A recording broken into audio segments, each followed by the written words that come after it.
বাঙালির বিনোদন এখন হাতের মুঠোয়। Click download the app now. শ্রীময়ীর কি কখনো তুমি মানুষটাকে কখনো ভয় করে হারানোর এরকম একটা মানুষের সাথে থাকছো যার একটা হিস্ট্রি এরকম? আমি যে মানুষটার সাথে 2 বছর ধরে আইনতভাবে বিবাহ বন্ধনে আবদ্ধ হয়েছি, আমি সেই মানুষটাকে 12 বছর চিনি। সেই বইয়ের সমস্ত চ্যাপ্টার আমার পড়া। সে যখন বিবাহিত পুরুষ ছিল সেই অবস্থায় আমি তাকে ভালোবেসেছি, সে নয় আমি। তো আমি কোনোদিন ভাবিও নি সংসার করব, এটাই আমার কাছে প্রেম। আমার কাছে কিন্তু প্রশ্নটা হচ্ছে এই সংসারটাকে তুমি রাখতে পারবে? আমি সেটাই বলছি যে আমি কখনো ভাবিনি যে আমি তাকে আমার নিজের স্বামী হিসেবে পাবো। আমরা তো ক্যামেরার সামনে বসে এখন অনেক কথা বলি, কিন্তু আমরা বাড়িটা সবটা এক্সপোজ করি না।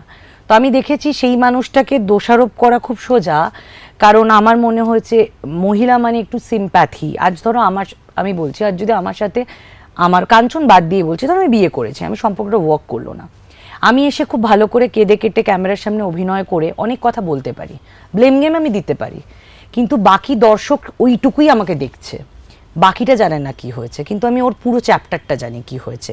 আমি কাঞ্চন মল্লিক একজন কৌতুক শিল্পী, যে মানুষকে হাসায় আমি তাকে কাঁদতে দেখেছি। তার সম্পর্ক ওয়ার্ক করেনি, বলেন এগুলো সবটাই ভাগ্য হতে পারে। তার হয়তো কোনো কারণে চয়নে গন্ডগোল হয়েছে, কোনো সম্পর্ক হয়তো সম্পর্ক থেকে বেরিয়ে এসেছে, কিন্তু ও মুখ চোরা, কথা বলেনি বলে লোক ওকে দোষারোপ করতে লোকের কাছে ইজি হয়ে গেছে। আমার ক্ষেত্রে এইটাই আমি উত্তর দিলাম, আমি যেহেতু ওকে 12 বছর চিনি, সো আমার এখানে কোনো ইনসিকিউরিটি নেই। কাঞ্চনকে যদি আমি বিয়ে নাও করতাম, আমার মা হতে কোনো প্রবলেম ছিল না। আমি শুধু সোশ্যাল ট্যাবু, ওই সমাজ মাধ্যমে যারা আছেন বা আশেপাশের যারা মানুষরা আছেন তাদেরকে প্রমাণ দিতে আমি বিয়ে করেছি, আদারওয়াইজ আমরা এখনো বেস্ট ফ্রেন্ড। আর সেকেন্ড হচ্ছে ইনসিকিউরিটি আমাকে কখনো তাড়িয়ে নিয়ে যায় না। তার কারণ তোমাকে আমি বলছি সঙ্গীতদা, আজ ধরো আমি এখানে তোমার সাথে ইন্টারভিউ করলাম, আমি ধরো রাস্তা দিয়ে বেরোলাম, একটা লরি এসে আমাকে মেরে দিল, বা কোনো একটা দুরারোগ্য ব্যাধিতে অল অফ আ সাডেন আমি মারা গেলাম, হার্ট অ্যাটাক হতে পারে, স্ট্রোক হতে পারে, তো আমি কি আমার জীবন নিয়ে সিকিউর? তো আমি তোমাকে নিয়ে ইনসিকিউরিটি কি দেখাবো? তোমাকে নিয়ে আমি সিকিউরিটি কি চাইবো? ভগবান তো আমাকে, যেটা আমার নিজের, আমার থেকে কেউ ছিনিয়ে নিয়ে, আমার হাত পা কেউ তুমি পারলে টেনে নিতে পারো, বাট ছিনিয়ে তো কেটে নিতে পারবে না, একমাত্র ভগবানই পারে। ধরো হাত কাটা গেল অ্যাক্সিডেন্টে, মাথাটাই উড়ে গেল, অনেক তো হচ্ছে, তো আমি আমার জীবনকে নিয়ে সিকিউর নই। তো আমি তোমাকে নিয়ে এক্সপেক্ট করবো যে আমি সিকিউর? একটা বাবা মা একটা সন্তানকে বড় করে, আমি এখন এক সন্তানের মা, আমি জানি যে একটা প্রেগনেন্সি অবস্থা একটা মহিলার কি ফেস দিয়ে যায়, সেখানে বাবা মার ঠাই হচ্ছে বৃদ্ধাশ্রম। এই সম্পর্কগুলো তো ভীষণ আনসার্টেন।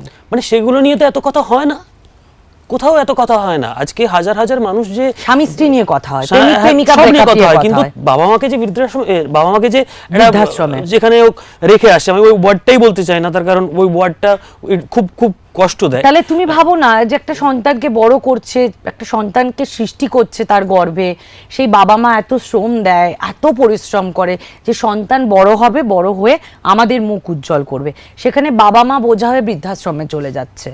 তো সেই ক্ষেত্রে মানুষের কোনো ইনসিকিউরিটি নেই বা সিকিউরিটি নেই। তো আমি কেন এইরকম একটা স্বামী স্ত্রীর সম্পর্ক নিয়ে ইনসিকিউরিটি? আমার জীবনে কোনো কিছু নিয়ে ইনসিকিউরিটি, ফেজটা আছে, এনজয় করো, দ্যাটস ইট। আমি নিজেও জানি না যে কাল কখন কিভাবে আমার ভগবান আমার ডেস্টিনি লিখে রেখেছেন। তো আমি কখনো আনপ্ল্যান আমার বিষয়টা, আমি অভিনয় করব আনপ্ল্যান, কাঞ্চন আমার বিয়ে হবে আনপ্ল্যান, বাচ্চা হবে আনপ্ল্যান, সবাই তো চাইলেই সবটা পায় না। বাট ভগবানের কাছে আমি গ্রেটফুল, আমি ঈশ্বরে বিশ্বাসী একটা মানুষ। আমি জানি আমি কখনো মানুষের জ্ঞানত অজ্ঞাতভাবে ক্ষতি করিনি, নেভার এভার। আমিও না, কাঞ্চনও নয়। মানুষ খারাপ কথা বলতে পারে, সেটা তার পরিচয়, বাইরে থেকে জাজমেন্টাল হতে পারে, সেটা তাদের পরিচয়, সেই নিয়ে আমি হস্তক্ষেপ করছি না। কিন্তু আমি তো কখনো ক্ষতি করিনি।